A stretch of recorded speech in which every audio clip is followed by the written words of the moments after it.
이야기가 소개되고 있습니다. 어떻습니까? 이 백부장 그 이야기를 지난 시간에 말씀을 나눴는데 다시 한번 생각을 한번 해보십시다. 행여나 잊혀진 백부장의 이야기가 되지 아니하도록 다시 한번 상고해 봅니다. 예수님의 실체를 알았던 이 백부장, 지난 시간에 말씀이었죠. 예수님의 실체를 알았다. 그가 누구신지 아니까 그의 마음은 어떤 마음으로 변화되었습니까? 거룩을 향한 몸부림을 치더라. 어떻게 하면 내가 하루를 거룩하게 살까? 거룩을 향하여서 자기 자신의 인생을 거기에 목표를 두고 살아갔던 그러한 모습. 또 변화가 있었습니다. 예수님의 권위를 인정했다는 것입니다. 예수님의 권위는 하늘의 권위입니다. 우주 만물을 창조하신 조물주 하나님의 권위, 그 권위를 인정하는 자, 어떤 변화가 일어나겠습니까? 어디든지 계시는 그분, 이 공간 전체에 차서 우리를 지켜보시는 그분, 불꽃 같은 눈동자로 나의 생애와 함께 따라다니시는 그분, 그런 그분의 권위를 인정했다는 겁니다. 또 그렇게 인정하니 자기 자신을 알았다는 거죠. 주님을 아는 자는 자신을 압니다. 그래서 내가 어떤 연약한 존재인지, 부족한 존재인지, 하나님 앞에 서면 한없이 작아지는 존재, 하나님 앞에 서면 한없이 연약한 존재, 그 연약함이 그의 입술에서 고백되어질 때에 겸손으로 달려갈 수밖에 없었던 그의 모습을 우리는 보았습니다. 그러다 보니 그가 변하기 시작했지 않습니까? 참으로 그의 삶도 변하고 인생도 변하고 어떻게 살아가야 할 것인가, 그가 변해가는 모습들을 지켜보았습니다. 오늘은 이러한 모습 속에서 있던 이 백부장 같은 믿음을 주님이 찾으십니다. 오늘 이 시대에도 주님은 이런 믿음을 찾으십니다. 사랑하는 여러분, 이런 믿음을 찾으시는 주님, 그렇습니다. 오늘 제목은 주님은 이런 믿음을 찾으신다, 이 말씀을 가지고 전하고자 합니다. 그 누군가의 속내를 알게 되면 그 사람의 마음을 흡족하게 맞춰 드릴 수 있습니다. 그것은 우리는 일종의 배려라고 이야기를 하고, 위대한 언어, 지난 시간에 주일날 말씀을 나눴던 배려심이기도 합니다. 그 사람의 속내, 주님의 속내는 과연 무엇일까? 주님이 원하시는 믿음은 도대체 어떤 믿음인가? 한마디로 이야기하면 이 백부장과 같은 믿음만 되면 주님이 인정하신, 거기에는 기적이 있고 역사가 있고 치유가 있고 함께 하심이 있고 일평생 우리와 함께 하시고 동행하시는 은혜를 누릴 수 있다는 것입니다. 이런 믿음, 그렇습니다. 오늘 그럼 도대체 이 백부장의 믿음을 좀 더 구체적으로, 이런 믿음이 도대체 어떤 믿음인가? 첫째는 이 백부장의 믿음 속에는 믿음 속에 사랑이 들어있다는 것입니다. 여러분, 사랑을 소유한 믿음, 이 백부장의 믿음이 바로 그런 믿음이었습니다. 우리가 알고 있듯이 그 당시에 종이라는 것은 한마디로 물건 취급했던 시대입니다. 팔아버려도 되고, 그리고 그 종을 마음껏 채찍질해도 되고, 자기의 소유니까 마음껏. 그런데 이 백부장은 그 종을 사랑하였다, 그렇게 소개하고 있습니다. 믿음 속에 사랑이 있어야 합니다. 바로 이 백부장은 사랑하였다는 것입니다. 그를 고치기 위하여서 백방으로 노력을 다 해봤다는 거죠. 뿐만 아니라 이제 마지막 남은 한 소문을 듣게 됩니다. 주님이 고치시는 능력이 있다.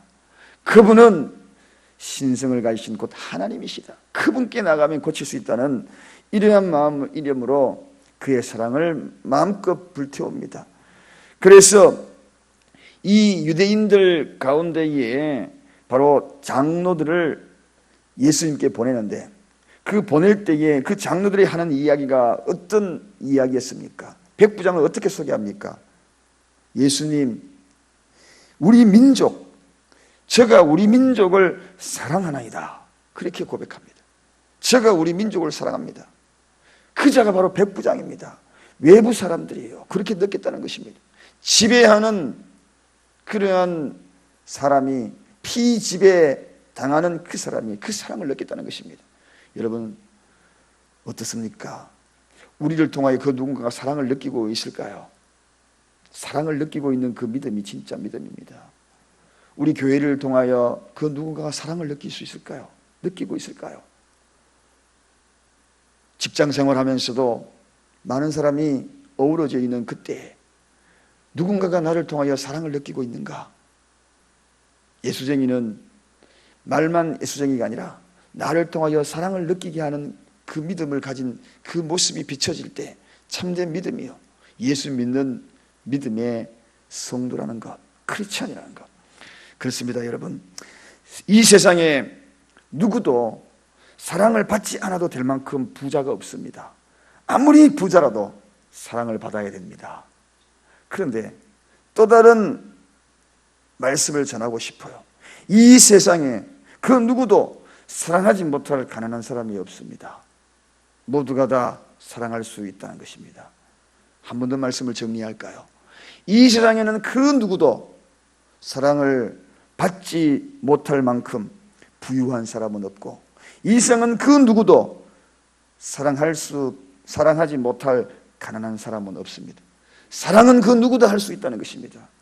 하나님의 형상을 입고 하나님의 생기를 우리 속에 파괴되게 하는 영성이 있는 자들은 바로 그 누구도 사랑할 수 있는 존재. 여러분, 어떻습니까? 사랑은 누구나 받고 주고, 주고 받고. 그래서 주님이 말씀하셨잖아요. 성경에도 기록되어 있잖아요. 서로 사랑하라고, 서로 사랑하라고, 주고받고. 나는 사랑받지 너무나 많이 가진 부유한 자가 아닙니다. 여러분도 마찬가지입니다. 때로는 사랑이 필요할 때가 있죠. 누군가가 여러분을 사랑해 줄 때 다시 힘이 나지 않습니까? 여러분은 가난하지 않습니다. 사랑만큼은 가난할 수 없습니다. 우리는 사랑하지 못할 만큼 가난한 사람은 아무도 없다는 것입니다. 이게 바로 백부장의 믿음이었어요. 백부장의 믿음이었어요. 그가 얼마나 사랑했는지. 이스라엘 백성들을 위하여서도 자기 나라 백성도 아님에도 불구하고 회당을 지어줬다. 참 멋지지 않습니까? 이런 모습, 이런 자가 바로 백부장이었다는 것입니다. 두 번째, 이 백부장의 믿음은, 주님이 찾으시는 믿음은 참 겸손했다는 것입니다. 겸손. 오늘 백부장은 내 집에 들어옴을 감당치 못하겠나이다. 주님이 그래? 그 백부장의 종이 아프다고? 죽을 병에 걸렸다고? 내가 한번 가볼게. 그렇게 이야기를 듣고 발걸음 옮기니까 세상에 사람을 보내가지고 우리 집에 들어올 필요가 없습니다. 우리 집에 들어오시다니요. 주님이 우리 집에 들어오시는 나는 감당 못합니다. 맨발로도 감당 못하고 바닥에 엎드려도 감당 못하고 그저 우리 집에 있는 이 모든 것들을 감당 못합니다. 여러분, 백부장의 집 같으면 적어도 어떤 집이겠습니까? 일반 평민의 집이겠어요? 잘 나가는 집입니다. 저택일 것입니다. 들어올 때부터 대문도 있을 것이고 잔디도 깔려 있을 것이고 거기에는 정원도 꾸며 있을 것이고 새가 아마 날아 깃들 수 있는 나무들이 심겨져 있을 것이고 예쁜 꽃도 있을 것이고 바로 입구서부터 손님들이 들어오면서 발 씻을 물도 그냥 아주 준비되어 있는 종들이 그 집에 얼마나 많이 있겠습니까? 그럼에도 불구하고 이런 집에도 우리 집에서 감당할 수 없습니다. 여러분, 겸손은 특징이 있습니다. 성령 충만에 내주하는 자의 강력한 표현은 겸손으로 나타납니다. 성령이 강력하게 내주하는 자의 특징이 뭐냐? 겸손으로 나타납니다. 겸손으로 나타납니다. 세례요한이 겸손의 특징, 신들매를 감당하지 못한다. 주님의 실체를 아는 자의 특징은 그렇습니다. 여러분, 생각해 보십시오. 만왕의 왕이 우주 만물을 창조하시는 그분이 우리 집에 오신다. 가히 정말 상상 못할 일이 벌어집니다. 인성을 가진 분이 눈앞에 있어요. 그분은 지금 인성으로 보입니다. 다른 사람은 다 인성으로 보였어요. 사람이 우리 집에 오면은 당연히 어서 오십시오. 그런데 하나님이 우리 집에 오신다. 여러분, 감당할 수 있겠습니까? 감당할 수 없습니다. 그는 하나님으로 바라봤던 겁니다. 예수님을 하나님으로 바라본 그 자에게는 엎드릴 수밖에 없는 것이고 코가 땅에 부딪힐 정도로 엎드릴 수밖에 없는 거죠. 여러분, 이게 바로 백부장의 믿음이었습니다. 오늘 이 시대에는 많은 사람들이 오만과 교만의 탑을 쌓고 있습니다. 여러분, 오늘 이 시대의 바벨탑은 눈에 보이지 않는 탑이에요. 바벨탑, 그러니까 저 우리나라에서 높이 올라가는 최고 높은 저 삼성동에 있는, 강남에 있는 그런 탑일까요? 그렇지 않습니다. 오늘 이 시대의 바벨탑은 교만의 탑입니다. 오만의 탑입니다. 보이지 않게 쭉쭉 올라가고 있습니다. 하나님이 우리 집에 오면 감당하지 못하는 것이 아니라 그분을 인간처럼 취급하고 너무너무 쉽게 취급하니 오늘 우리의 믿음은 교만할 수밖에 없는 거죠. 오늘 이 시간에 주님이 이곳에 오셨어요. 우리가 할 일이 뭡니까? 주님, 용서하여 주세요. 주님, 불쌍히 여겨주세요. 긍휼히 여겨주세요. 우리가 할 수 있는 것이 이것밖에 뭐가 있겠습니까? 사랑하는 여러분, 무릇 자기를 높이는 자는 낮아지고 자기를 낮추는 자는 높아지리라. 누가복음 14장 11절 주님이 하신 말씀이거든요. 오늘 이 백부장이 철저히 높아진 이유는 예수님을 그렇게 높이면서 철저히 낮아졌다는 것입니다. 이것이 백부장의 믿음이었습니다. 이런 믿음을 주님은 찾으십니다. 세 번째, 이 백부장은 주님의 능력을 확신했다. 여러분, 하나님의 능력을 확신했다. 눈앞에 펼쳐진 그 광경은 인간이었어요.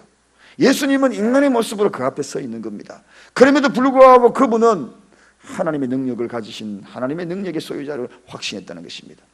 여러분, 보고 믿는 것보다도 보지 않고 믿는 그 능력이 진짜 능력입니다. 그 믿음이 진짜 믿음이에요. 말씀만 하옵소서, 내 하인이 낫습니다. 어찌 와서 안수 기도까지 하시려고 그럽니까? 보지 않아도 이곳에서 말씀 한마디만 하시면 나을 것을 굳이 우리 집에 오실 이유가 있겠습니까? 라고 이야기합니다. 백부장의 모습, 베드로의 모습과 비슷하네요. 베드로, 밤이 맞도록 한 마리 잡지 못했지만 내가 말씀에 의지하여 그물을 내립니다. 확신. 여러분, 믿음은 확신에 찬 것이 고백될 때에 이게 진짜 믿음입니다. 믿음, 그렇습니다. 믿음은 좌우 날섬을 쪼갤 수 있는 그러한 보이지 않는 금이 있다는 것을 느끼고 있는 이 시간, 하나님의 말씀이 오늘 이 새벽에 선포될 때에 내 좌우 심령 골수를 쪼갤 수 있는 날선 금이라고 나에게 확신이 있을 때에 그 믿음을 주님이 인정하시는 것입니다. 그래서 내 아픈 상처 부위가 날선 금이 보이지 않잖아요. 보이지 않는 그 금이 다가와서 내 상처를 도려내버리고 내 아픔을 도려내버리고 내 육신의 질병을 도려내버리고 내 모든 문제를 도려내버리는 그러한 날선 금으로 인정하는 것, 이게 바로 확신이 아니겠습니까? 여러분, 말씀 충만의 특징이 있습니다. 말씀 충만의 특징은 다 같이 따라합시다. 확신 충만. 무엇으로 말씀 충만이라고 우리가 늘 이야기합니까? 말씀 충만과 비례적인 것, 절대적으로 짝인 것, 절대적으로 따라오는 것은 확신 충만. 오늘 이 시간에 여러분의 말씀 충만의 근거는 무엇인가? 확신 충만으로 다가와요. 그래 확신 충만. 주님 오실 필요 있습니까? 이거 말씀하면 낫는데, 말씀 밤이 맞도록 내가 고기를 못 잡았습니다. 그러나 말씀에 의지하여 내가 그물을 그립니다. 그 그물에 찢어질도록 잡히는 확신 충만. 여러분, 이런 믿음을 주님이 인정하십니다. 오늘 보니까 이 말씀을 듣고 주님이 어떻게 평가합니까? 이런 믿음을 찾으셔서 이상히 여겼다. 그러니까 이상하다, 그런 뜻이 아닙니다. 이거는 표현할 수 없는 경탄입니다. 감탄입니다. 우리가 그러잖아. 와, 정말 이상하다. 어찌하여 내가 이런 믿음이 여기 있는 걸 알았네. 이만한 믿음을 내가 이스라엘 중에는 보지 못했다 하는 것이 오늘 본문이에요. 이만한 믿음을 내가 보지 못했다. 이스라엘 중에는, 이 이야기는 다른 말로 이야기하면 이스라엘 백성들을 한마디로 책망하는 음성도 들어있습니다. 이방인 백부장은 이런 믿음을 가졌는데 어찌하여 이스라엘 백성들은 이런 믿음이 없는가? 이런 책망의 음성도 들려있는 것입니다. 칭찬과 책망이 어우러지는 것입니다. 믿음은 이런 것인데 가짜의 믿음, 허울전 껍데기의 믿음, 그 믿음을 붙들고 있는 세상을 향하여 책망하는 그러한 음성이 이 속에도 숨겨져 있다는 것입니다. 이만한 믿음, 이상히 여겼다. 여러분, 이 믿음의 결과는 바로 이해할 수 없는 일들이 일어납니다. 어떤 일들이 일어납니까? 집으로 가기 전에 이미 이 백부장의 종이 다 치료가 되었다는 소문을 듣게 됩니다. 보내었던 사람들이 집으로 돌아가 보매 종이 이미 강건하였더라. 집으로 막 뛰어가 보니 이미 종이 건강해 있더라는 것입니다. 여러분, 기적이란 여기서 나타납니다. 치유란 여기에서 나타납니다. 기적과 치유는 이해의 단계가 아닙니다. 믿음은 이해하는 것이 아닙니다. 믿음은 믿는 것입니다. 할렐루야. 하나님을 이해하려고요, 참 어리석은 말씀을 들으면서 내가 이해 못해서 예수 못 믿겠습니다. 그건 믿음이 아니죠. 믿음은 인간이, 한낱 피조물인 인간이 우주 만물, 이 엄청난 우주를 창조하신 그분을 이해하시겠다고요? 택도 없습니다. 이 택이 없는 거 아니에요. 도저히 이해할 수 없습니다. 믿음은 그 실체를 믿는 것입니다. 그럴 때 기적이 있고 치유가 있고 역사가 있는 것입니다. 오늘 보십시오. 이해의 단계가 아닙니다. 신앙의 단계인 것입니다. 늘 이해의 단계로 신앙생활 하다 보니 아직도 우리의 머리는 많은 것을 알고 있지만 그분을 느끼지 못하는 거죠. 그분을 알 수 없는 것입니다. 이적은 믿음 바탕 위에 이루어지는 것이고 하나님의 능력은 오늘이나 내일이나 과거나 변함이 없을 것입니다. 백부장의 믿음, 이런 믿음을 찾으십니다. 이해하려고 하는 믿음이 아니라 그 실체를 그대로 믿는 믿음을 찾으십니다. 어떤 믿음이냐? 사랑이 들어있었습니다. 어떤 믿음이냐? 겸손함이 들어있었습니다. 어떤 믿음이냐? 확신이 들어있었습니다. 오늘도 이런 믿음을 찾으실 때 주님이 인정하시고 여러분의 삶과 우리 교회에, 제 인생에, 우리 모두에게 이런 믿음의 결과의 실체를 맛보는 우리가 되기를 간절히 축원드립니다. 기도하겠습니다. 하나님 아버지, 감사합니다. 우리의 초라한 이해의 믿음으로 주님을 알아가려고 참으로 어리석은 우리 인간의 실체를 다시 한번 깨닫습니다. 우리가 기껏 배우는 것으로 주님을 다 알았다고 고백하는, 왕도처럼 느끼는 어리석음 용서하여 주옵소서. 오늘도 주신 말씀 확신에 가득 차여서 그 말씀을 신뢰합니다. 믿습니다. 신앙은 이해하는 것이 아니라 믿는 것이기에 오늘도 그 믿음으로 주님 앞에 엎드립니다. 전능하신 하나님 앞에 엎드립니다. 우리 집에 오실 필요도 없습니다. 주님, 말씀만 하여 주옵소서. 보이지 않는 그 말씀이 좌우 날성금이 되어서 우리 가정의 문제, 사업의 문제, 내 인생의 문제, 내 육체의 고통의 아픔의 문제 찔러대고 도려내고 씻어내는 능력을 경험하게 하여 주시옵소서. 오늘도 이 능력의 말씀이 충만하게 해졌을 때에 확신 충만으로 우리의 신앙 고백이 되어지기를 원합니다. 감사드립니다. 예수 그리스도 이름으로 간절히 기도드리옵나이다. 아멘.